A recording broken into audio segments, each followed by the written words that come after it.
Welcome to FoodieParu channel. இன்னைக்கு நம்ம ரொம்ப டேஸ்டியான பால் பணியாரம் எப்படி செய்யறதுன்னு பார்க்கலாம்.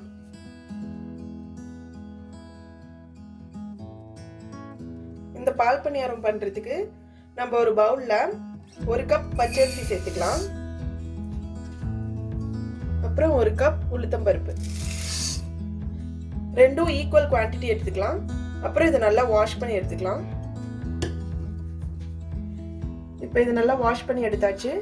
நான் இதில் தண்ணி சேர்க்க போகிறேன். இது ஒரு 2லேருந்து 2 மணி நேரம் நல்லா ஊறட்டும்.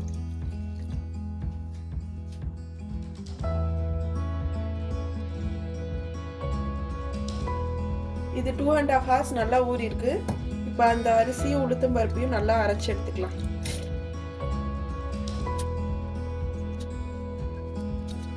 கொஞ்சம் கொஞ்சமாக போட்டு அரைச்சி எடுத்துக்கலாம். கொஞ்சமாக தண்ணி ஊற்றிக்கலாம்.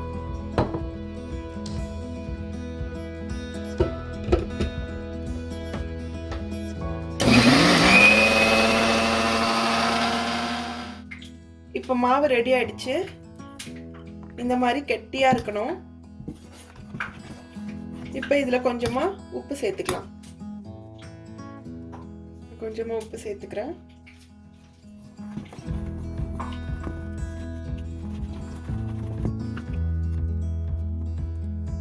இப்போ இது கலந்தாச்சு. இதை பொரிச்சு எடுத்துக்கலாம்.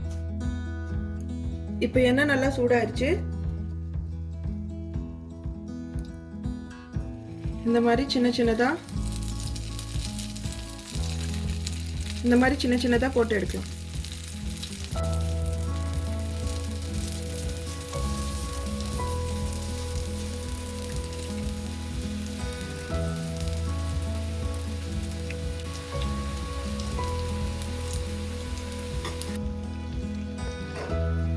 இந்த மாதிரி நல்லா பொன்னிறமா பொரிச்சு எடுத்துக்கோங்க.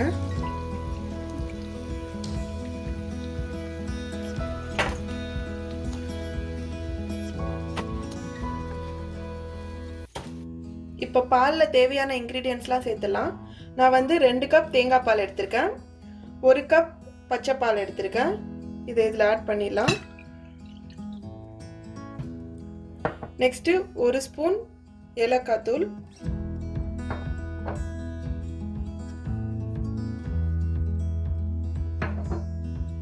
3 ஸ்பூன் வெல்லம். இப்போ இது ஒரு 10 நிமிஷம் கொதிக்க வச்சு எடுத்துக்கலாம். இப்போ இது நல்லா கொதிச்சிருச்சு. இதுல இப்போ நம்ம பொரிச்சு வச்சிருக்கிற பணியாரத்தை ஆட் பண்ணிடலாம்.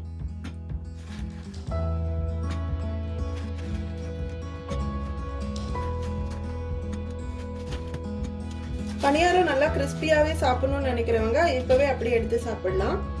இல்லைன்னா ஒரு 20 மினிட்ஸ் இது நல்லா ஊறட்டும்.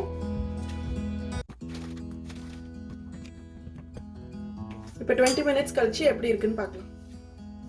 இப்போ இது ரெடி ஆயிடுச்சு. இந்த வீடியோ பிடிச்சிருந்துச்சுன்னா நீங்களும் உங்கள் வீட்டில் ட்ரை பண்ணி பாருங்கள். And please subscribe FoodieParu channel.